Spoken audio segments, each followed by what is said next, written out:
prime land, man. Check this out, man. I'm not gonna lie to y'all. Y'all might want to hear some encouraging stuff, some encouraging words from me. I'm gonna tell you what, I ain't never been somebody to tell you what you want to hear. I've always been the one who tells you what you need to hear, man. So sit back, relax, and get ready to be told what's going on, because I got a lot to talk about and a little time to talk about it then. But before we get started, make sure y'all like the video, comment y'all thoughts down below. Y'all already know we're trying to go with this joint. To the moon, Alice!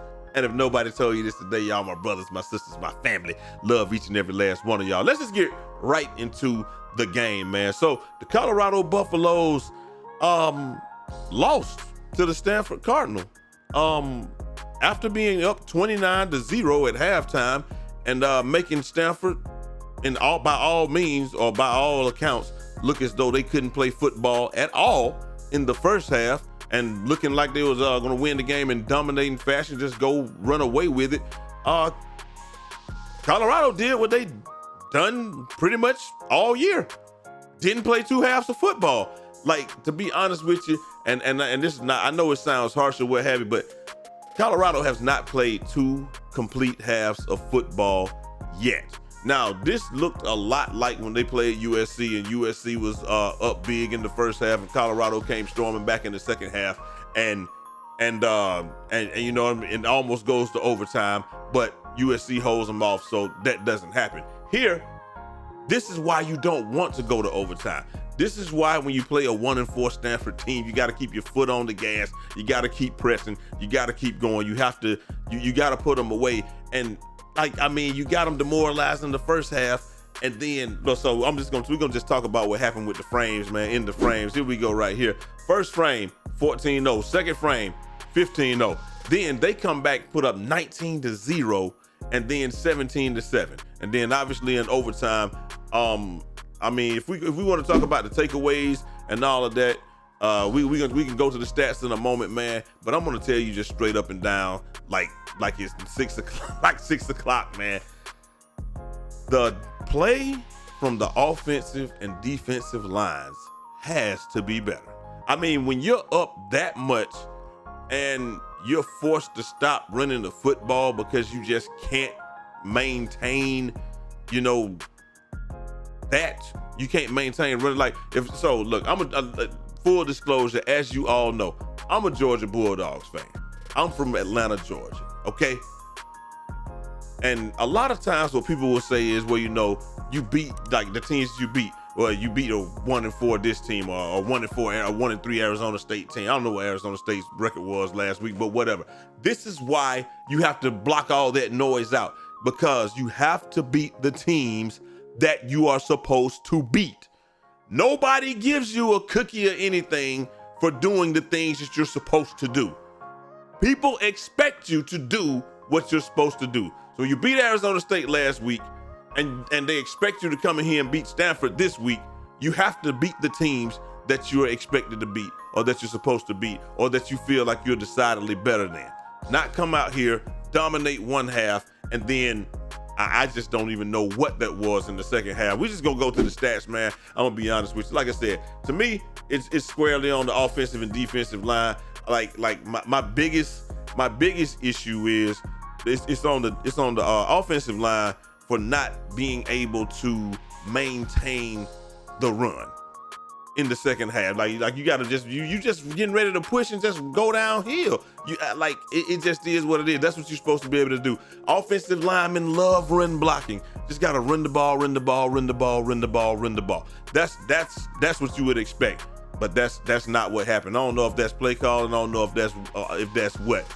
It is what it is. But if you're able to maintain a certain yards per carry, then I mean, they're not gonna stop running the football. That's how I feel about it. Now, in the second half, like I said, I'm putting part of it on the defensive line as well, though, because, bro, you cannot let Ayumana have almost 300 yards, pretty much all in the second half, and 3 touchdowns on 13 catches.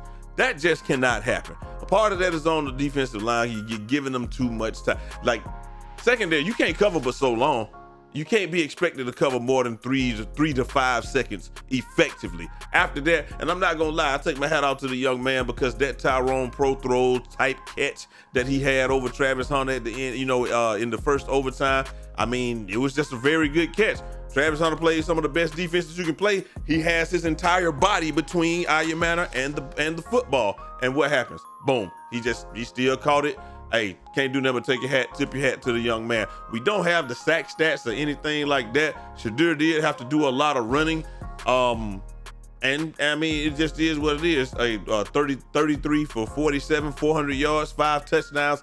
That interception, it just can't happen. Not gonna lie to you. That interception, you got to throw that one out of the back of the end zone, kick the field goal, and give your team an opportunity to play defense, and then get to the third overtime. That was just, it was egregious. Not gonna lie. It's not a way to really say anything else about it. I understand what he was trying to do. He threw the ball over there to Travis Hunter, thought Travis was gonna be able to make a play for him. Why wouldn't you think that he's gonna be able to make a play? 13 catches, 140 yards, 2 touchdowns. Like, he's caught everything else tonight. Xavier Weaver, 7 catches, 124 yards, 2 touchdowns. Jimmy Horn Jr., 5 for 60. And then we got Javon Antonio with 34 yards and 1 touchdown or what have you. But why would you expect Travis to not be able to get that catch? Because that's what he's done all season. That's what he's done all game for you. You've been able to go to him, and he's been able to, come up with the big catches. But I think the bigger problem that you have in a situation like that, I mean, that's pretty much it for the stats. We don't have any of the defensive stats. So a lot of times Shedeur was running. I felt like he had to run. He shouldn't have had to run, but that just comes from the offensive line play. It just is what it is. You got to get better on the offensive line. Got to get better on the defensive line. But and speaking of the offensive line, you get a pass interference call. Despite all of this stuff, you get a pass interference call. Put it on the 2-yard line, and you net -1 gain. First play, what you got? Like 1 yard. Only able to get 1 yard, so you really don't get any push. Second play, you lose 2. So now you're on the 3. So you go from the 2 to the 1, you lose 2. Now you're on the 3-yard line. It's just one of those things where, like I said, I just don't know. We knew that the lines, offensive and defensive respectively, were going to be the points of focus, that had to improve the most on this team. But I didn't think it was gonna be like that, where you just can't even get any type of push on first and second down, like I said, and then third down, you got somebody come screaming through the line at Shedeur, and he held on to it as long as he possibly could.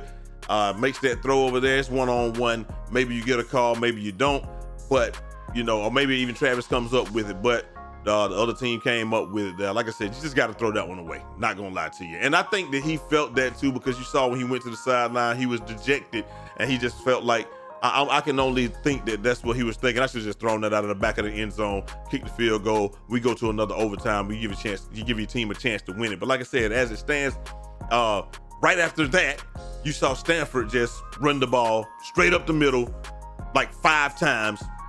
Couldn't stop it. You know what's coming. You know exactly what they're going to do. Can't stop it. So, like I said, you got to get stronger on both of the lines, man. Offensive and defensive line.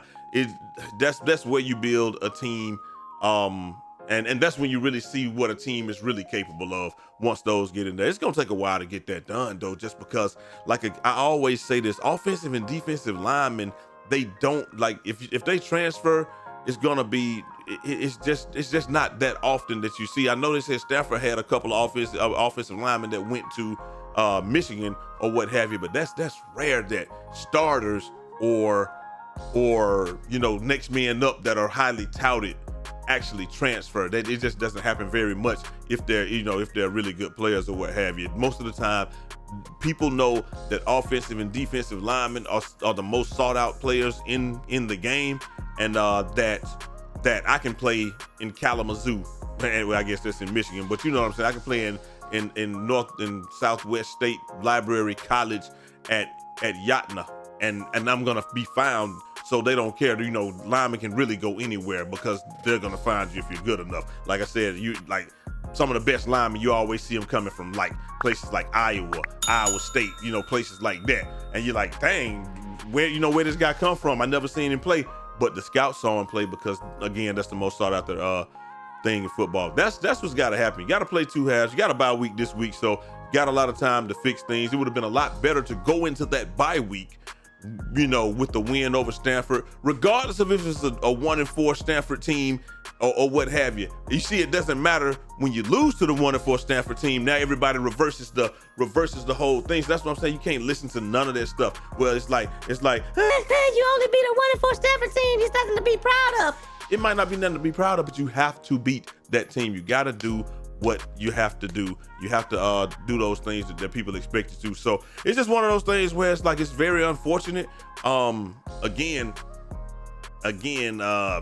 got to get stronger, bigger, or better play on the offensive and defensive lines respectively. Like, that's just the end of it. I don't see a whole lot more to be said, and if I keep talking, I'm just gonna be beating a dead horse. And I feel like I've been saying this literally every week. Yes, it's a win, but gotta get better. Yes, there's a win, but you gotta get better in these places, man. And so, I don't know what else to say other than when you play teams you're supposed to beat, you gotta beat them, because people might not give you credit for beating them, but they're sure as heck gonna be on your head if you don't beat them. So it's like I said, very unfortunate, man. But got 2 weeks, come back out. I want to say who's next? UCLA. It's gonna be tough to get to. I'll be honest with you. It's gonna be tough to get to 6 games now. That should have been game number 5 that you won. That Colorado wins, and then maybe you could beat UCLA, and then you expected to beat Arizona, but it's tough sledding the rest of the way. You got UCLA after the bye, then you have Oregon State. That's gonna be tough. You got Arizona. You should be able to beat Arizona. Then you got Washington State. That's gonna be really tough. And then you got Utah. So it doesn't get any easier from there. That's why you gotta have the games that you gotta have. You're thinking you can win that game and possibly could beat UCLA and get Arizona, and that's 7 wins. But as it stands, it's gonna be tough to get to 6 right now. And that's just because that's for not taking care of business at home. You got to take care of business, especially at home, man. But hey, again, there's nothing else for me to really say about it. I just gotta call it what it is. Gotta play 2 halves of football. Played a magnificent first half, almost flawless in the first half, with the exception of the missed field goal or what have you. And then you come out in the second half and 7 points. Like, you got to keep your foot on the gas, got to keep playing.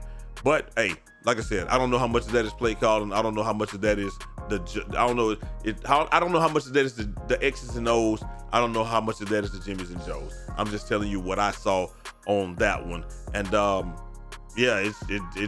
just wasn't a good watch in the second half, because I watched all the games. So I watch all of the games. It doesn't matter if it's a blowout on one side or the other. I'm watching to see if we have improvement.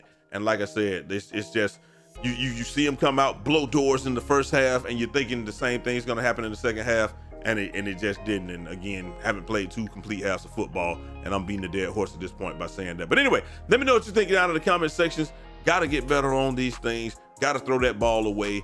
Gotta get into the end zone when they give it to you on the 2. It's just like somebody gotta have some pride at some point and say, I'm going to push this guy that's in front of me into the end zone. I'm gonna push him into the end zone. Like, you gotta have some, man. And then at the end of the game, you gotta say, they're not just gonna run this ball straight at me. But it is what it is, man. But hey, let me know what y'all think down in the comment section, man. Like I said, my Georgia Bulldogs, we got the Vanderbilt Commodores tomorrow, and the same thing goes for them. Gotta get out there and blow doors on the Vanderbilt Commodores tomorrow, because if you win, you're not gonna get any credit. But if you lose, whew, boy, if you lose,